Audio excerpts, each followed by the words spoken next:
opportunity today to share with you some trends in discipleship. At Fielder, back in 2014, we had a transition of pastors. Dr. Gary Smith had been there for 26 years, and now Jason Paredes is the pastor that we brought in a transition period from 14 to 15. And Jason's heart and passion is discipleship. And so today, this is the first time for me to use this format, but I was telling Jack, I really love the way you guys are doing this. And 3 weeks from now, we have our college clinic for officiating. I'm going to suggest we do this so that we don't camp out on one slide forever. And so hopefully I'll be able to keep up with this and share with you. But this is kind of where we began to investigate as Fielder Church. And Pastor Jason said, you know, there's all kinds of trends of discipleship out there. What's going to fit for Fielder Church? And one of the things we had to really address as a church was, is our discipleship process really effective or working? Or are we just saying we're having discipleship? And so, if you would, Jack, we'll go ahead and get started. And I'll try to keep up here with the slides.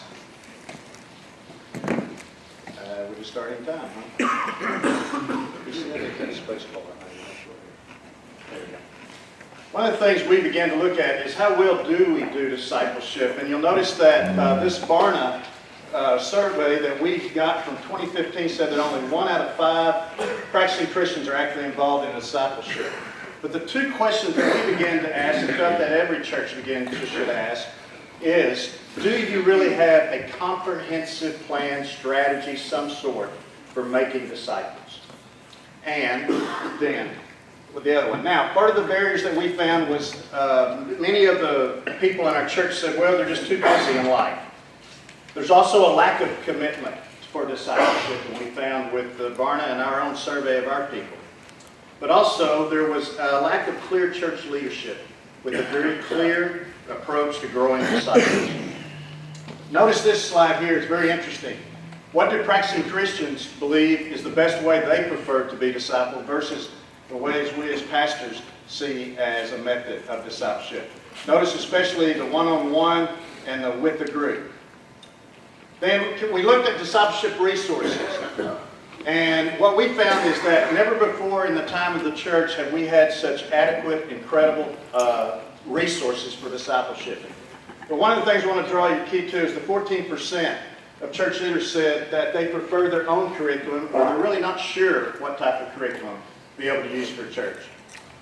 This definition here is where we got from Robbie Gallaty, who's a pastor out in Tennessee. And one of your tabletop questions today is, how do you define discipleship? There's very interesting, wide variety of what is discipleship, and even to the point of some argument that the term discipleship is outdated and needs to be spiritual growth. But what we saw in the desired changes in our own church, but also how churches disciple, was that it's not just a program or a ministry. It becomes a core of who you are as identity as a church. Everything about the disciple program is part of the whole core. We'll show that later with the new approach we have at Fielder. But we looked at a clear, intentional approach, and then those words that making Jesus work, our first word. Now, when we ask churches how do they assess and measure their discipleship effectiveness, many simply describe the process and the number of people you have in discipleship. That's not really assessing it or telling what you have. But many indicate effectiveness is not tracked at all. All they record is how many people came into a discipleship ministry or program. At Fielder, this is our new way of who we are. We're going to inhale and exhale the gospel and make disciples to do the same. So our 3 things that we designed in our new discipleship program was intentional, accountable, and it's measurable. To where we do everything that feels within those 3 areas. These are what we look at as every discipleship group is going to be an intentional lifestyle evangelism. There's going to be accountability. We'll share a little bit later about the covenant. We're also going to be communal. It's going to be a journey together, side by side, going through the discipleship. But it's also going to be reproducible, where the mentee who has been taught is now going to become a mentor and teach others. It's going to be pliable. Within our groups, we ask that everyone begin to be transparent, allow the Holy Spirit to shape them. Confidentiality. What is shared within each group stays with the group. Doesn't share with your wife, your husband, or anybody else. Then the commitment for each one. We'll get back to that later. The D groups. These are our 3 D groups: foundation, growth, and leadership. You'll notice very quickly they're basically, foundation is learning the foundations of our faith. Growth is an Old Testament, New Testament survey. Leadership is reading through 8 books on leadership and developing missional leaders who have radical love for imperfect people. Prayer, we have within each group, you are required to pray for 3 non-believers by name, and then your group's one thing. It's a little hard to explain very quickly. You could ask later about what is the one thing. But then hospitality. Within each group, you will invite a non-believer or a friend within your home at least one time a month to begin to develop relationships. Accountability. You're going to share 5 important discoveries through your reading each time you meet. Share your one thing. That one thing is the one thing through the reading or whatever the Holy Spirit shared that you want to change in your life. And then truthfully respond to accountability questions. These accountability questions are not how's your walk with Christ. They are very to the point. I'll share some with you later if you'd like to know. Also, this is the time flow that we do. With every group, there's a hangout time, there's accountability time, there's a reading discovery time, and then the one thing that you're going to share with your group. Then you're also going to be asked, how the past one thing, the last week, how are you doing on that? Have you accomplished it or not? What do you know? I finished one. And then our D groups. These are the books that we use in each of the discipleship groups. No special fun there. This is what we discovered after going through 1 million books as a staff, where we felt were the best. We've even already changed some in the growth development group. And so these are just suggestions of what we use and what each of those people go through. This is what has happened when we looked at making disciples who do the same. Since 2014, we've had 34 LDG groups, 20 GDG groups, and 16 of the foundation. So we've had 89 groups, 280 people being discipled through these 3 groups. And those 280 now are discipling 4 others each. This is a tool I just want to show you that our IT people did for us. It's very incredible for each of the groups to be able to go online. They get an email saying, here's when your next group's going to be, here's who you're praying for, here's where the next meeting's going to be at. One of the keys that we'll share with you later too that's very interesting on this is that if not all 4 people can meet, you don't meet. You set another day. Then here's for the other one where this is what your assignment is for the next coming group time. We're going to be doing celebration of discipline. That's the chapters you read. Also reporting your top 5 and your hospitality, prayer, tracking down at below. So basically in closing, the last slide is kind of where we have come as a church. We know that this D group approach is intentional, it's relational, it's accountable, and we're going to be able to measure how we're making disciples of Christ. And then this, again, is how we incorporate that within the entire vision of our church of inhaling and exhaling the gospel and making disciples who do the same. Okay? Thank you, guys.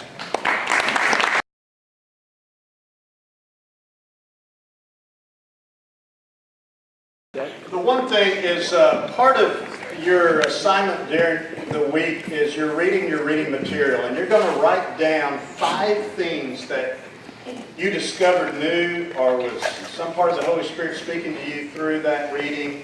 And those are 5 things. But then out of that 5 things, you're going to write down a one thing that the Holy Spirit has convicted you of that you need to make a change in your life, you need to improve on, or you need to stop, or whatever. And so that one thing then, all the people in your group write down your one thing. And that's what you're praying for that individual until you meet again. And then, when you come meet again, Jack, how are you doing on your one thing? Okay, and so they're either, hey, I've advanced a lot, I hadn't even tried, I don't want to, whatever. Then that becomes part of the accountability part of saying, hey, Jack, we're going to be praying and holding you accountable to that one thing. Okay? Does that make sense? I know it's a whole lot at once without having looked at the material and that type of thing, but it is an opportunity. We're sharing with the ladies here too, the accountability questions. Part of our discipleship, that process that changed was moving from just teaching for knowledge to teaching and moving to life change and a transformation. That was a huge paradigm shift for us as a church, major change.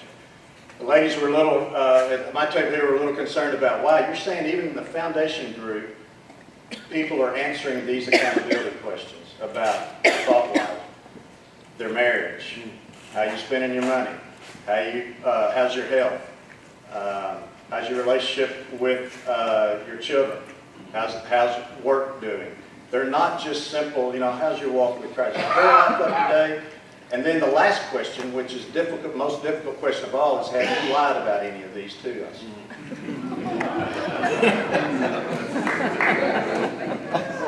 So, after the first session, you learn real quick not to lie about it. Okay. But there is some uncomfortable, when you really, your first time with these individuals and you're going, who am I sharing this with?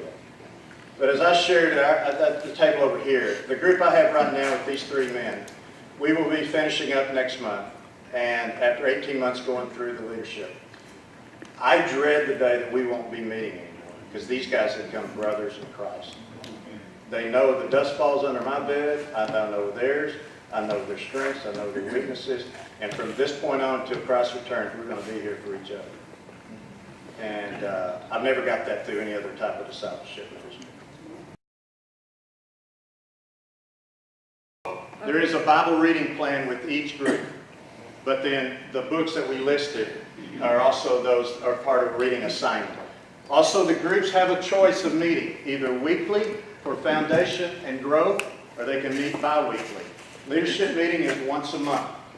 Foundation goes for 6 months, then you agree to take the next 6 months and lead 3 more people through it.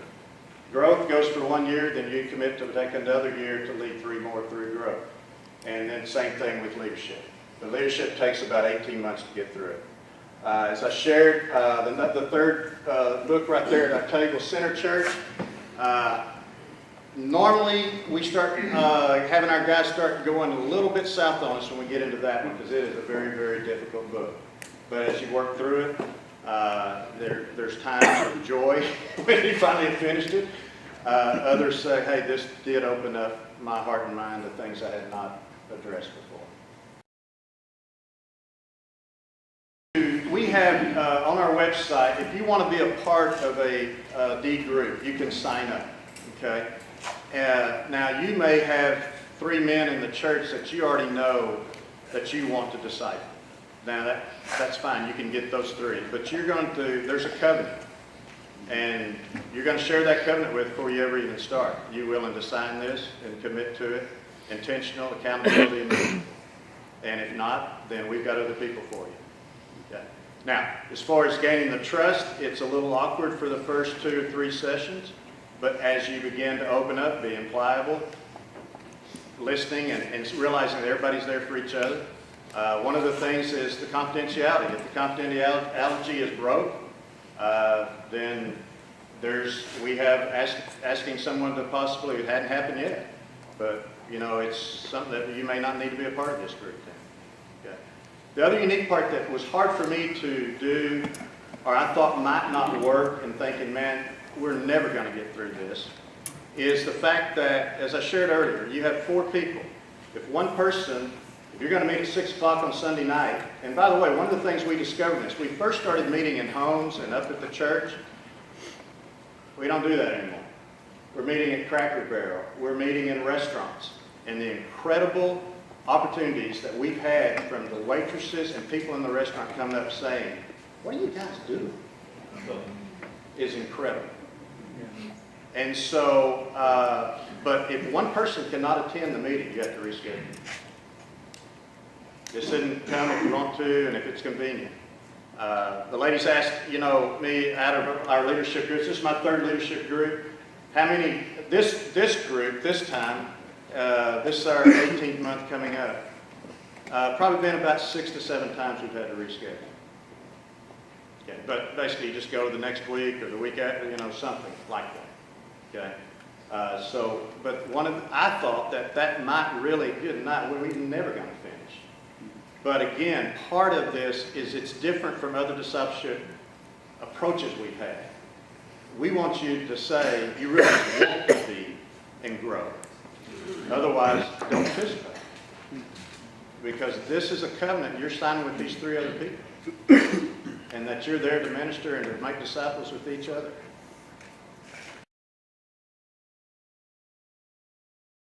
Right now we measure it by the fact that we have the people who have been discipled now are discipling. So as I said, we have 280 people now are mentors of discipling others. We never had before. We never had before. All we had was that Wednesday night we had some discipleship groups and you had 50 people go through it, and I guess we'll offer that again. Might be 50 new ones, maybe somebody else coming back again for it again. But the unique part about this is that it is reproducible. Because you have, basically this is a 4-year plan for someone to go through all 3 of them. Well, one of the things that Barna helped us to discover, and we realized in our own church too, and realized is the millennialists love the one-on-one or the smaller groups. Boomers and elders, we grew up going to training union and large group discipleship. That was a little bit of a, you want me to meet with just 3 other people? Right now, we have groups from college. Our high school does it a little bit different than this, but they're using the same approach. But from college through senior adults, we have everything on the side. And by the way, they're only men's groups and they're only ladies groups. Okay. Right now we have more men's groups because we had more men's staff. We started this off as a staff. Okay. So what happened was we got bombarded with hundreds of ladies wanting to do it. We had no leaders. And so now we're finally starting to get them reproducing and making it happen. Yes, that was one of the things we did not plan very well ahead of time. We should have had a few more women trained. Bring out more intentionality that basically, is this something you're going to make a priority in your life? The whole number one thing we found is I'm too busy to do this. But what was amazing is once they saw the covenant, what was going to happen, all of a sudden the busyness wasn't an issue. Part of the covenant is when you finish this, you're committing to take 3 more people through it. And then those 3 people commit to take 3 more. So can you... Our vision at Fielder is, when Pastor Jason shared his 14-point vision when he became the senior pastor, is that 10 years from now we will have had 10,000 people go through discipleship. But right now we're at 280. Well, now we got another 180 right now going. So you can see how it can reproduce very quickly. It sounds like, man, that's impossible. But once you get more and more and more and more going, it's going to multiply a lot quicker. They can repeat a leadership, or they could start a foundation group. Okay. Right. And what we're finding, guys, is that when we first started, all we had was leadership. All we were doing is just redoing the leadership one until we developed the foundation and the growth. So now, those that have done the leadership a couple times going, hey, I want to find out what's in foundation and growth. Okay? And so that's why you saw 34 LDG groups completed, because that's all we did for 18 months to 2 years. This is basically starting, in January. This is really our only second full year of a full year to do it. Okay, so these numbers really are basically just the beginning phase of what we started. So now we've got more and more of these 3 groups to fulfill. And so we're seeing more and more that went through leadership now are wanting to do foundation. To be honest, in fact, my next one's going to be a foundation. Yes, we are. We are basically finding that 2 out of 3 fall through. A variety of reasons, or excuses, or whatever you want to call it. Okay. Basically, as a staff, we went through so many books. I've never read so much since seminary. So, in fact, some of our first leadership groups, as staff, we did different groups on purpose to come back and say, this book is what we need. Okay? And our pastor, Jason, was firm on some of them. This is what we're going to use in leadership. I don't care what the rest of you say. So, he said, okay. Now, for growth and foundation, yes, we, as a staff, we've already changed 2 books in the growth. area that we found that were more effective. No, you see some, because when we started with, a lot of them are, as this gentleman asked, he may have 3 guys in one of his small groups or something else that he's same age, whatever, but they're everything else. I've got, in my group right now, is unique, is got a 73-year-old, I'm 62, a 59, and a 29. So the 29-year-old has his life is ruined for the rest of his life. But he's just been there with his mouth open. But it's been such a blessing to us. And to be honest, that guy, he's got 3 guys that have adopted him as their own son.